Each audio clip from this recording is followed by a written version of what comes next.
IMPACT CEE conference, which is taking place in Poznań, Poland, brings people together from many various fields, including the field of science. And today we have a very special guest, as he will most likely be the second Pole to travel all the way into space. And he is here with us today. Mr. Sławosz Uznański is a Polish engineer and scientist who is working at the European Space Agency as project astronaut since 2023, previously having worked for the European Organization for Nuclear Research, where he supervised the operation of the largest accelerator. Hello and welcome to TVP World. Hi, pleasure to be here. So I'd like to start out by asking, what is the road, what is the journey from Poland into space? Oh, we had the first Polish space mission with General Hermaszewski in '78. On the other hand, since then, we did not have too much possibilities to develop our space sector. I would say the Polish private space sector commercially started to develop more or less around 10 years, maybe 12 years, when we entered the European Space Agency as a full member state. And since then, the first companies were created. First commercial solutions and commercial satellites were put in orbit. And we have a slow and steady development. Nonetheless, the whole market is dynamically accelerating. We increased the funding into the European Space Agency last year as well, which provides us possibilities to have access to the International Space Station, as well as execution of a Polish space mission. And as well, contractually, Polish companies can work and build relationships with international partners as the European Space Agency to build much bigger scientific projects and scientific research.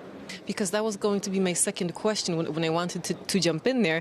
But now, can you tell us, what is the situation in terms of space research and technology in Poland?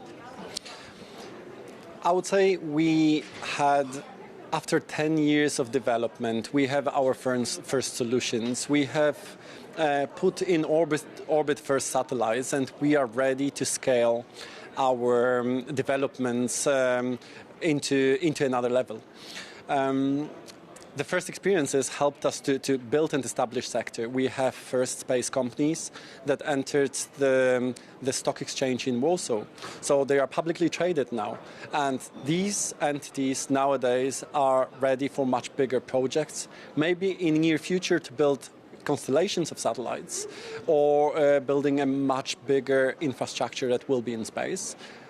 And we know this need is scales up and is built, it's increasing in today's market. So the low Earth orbit is a big democratized and commercial market today, and Poland can be one of the main European partners. So now what came to my mind is the saying, the sky is the limit. Now, I wanted to ask, what about if someone is, let's say, right now in high school and their dream is to become an astronaut? What should one focus on in school? Where should they try to learn? Maybe there are some workshops that they should attend. What should they do? To young people, often I say, start with choose what you really like doing and start and really build your experience to be good at it. Continue building your experience and start working with one of the best laboratories that you can have access to. When you like doing something, you don't really feel when the time passes by. And at a certain moment, you realize your expertise is one, leading expertise on the market. So this is the first path. Be good at what you do. And the second path, be curious. So astronauts are specialists in certain domains. I have colleagues who are jet fighter pilots or excellent medical doctors or very established scientists or engineers. Nonetheless, each astronaut is going to be assigned different types of experiments, and you need to be curious and build knowledge from so many different fields of science that you need to be curious and be able to assimilate knowledge really, really fast. And I would say these are two main paths. Be curious, but be also specialized in a certain domain to demonstrate your capabilities. So now what's next for you in terms of the timeline before you go to space? Are there certain things you have to maybe practice? Is there maybe a special diet that you have to follow? I do not have any specific diet. I was always eating quite healthy. I grew up as an athlete. My first sport was sailing, and I was sailing on regatta nationally and internationally. So diet, training, and a certain active lifestyle come very naturally to me.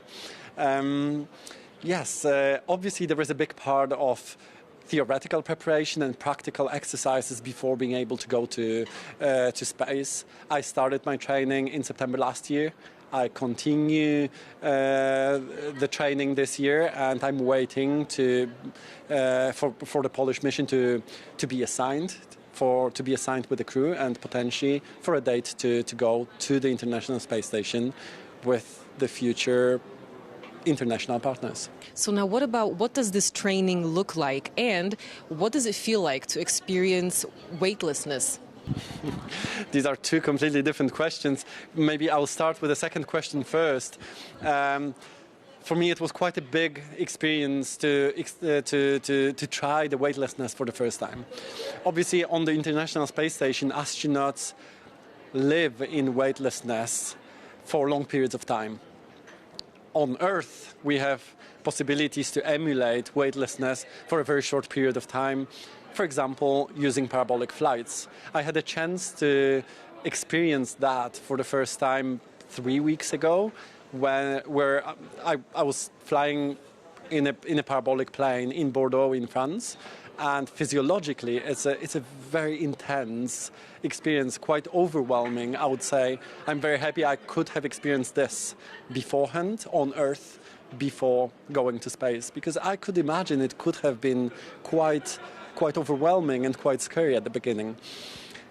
I think you can get used to this experience. The first parabolas were quite difficult, and then for each next one I knew what to expect. I could prepare myself psychologically and enjoy that moment to benefit the most out of these 22 seconds of weightlessness, doing certain exercises, maybe trying to move like on the space station, or using, for example, power tools that are on the space station, and how to position yourself to be able to be operational in such an environment.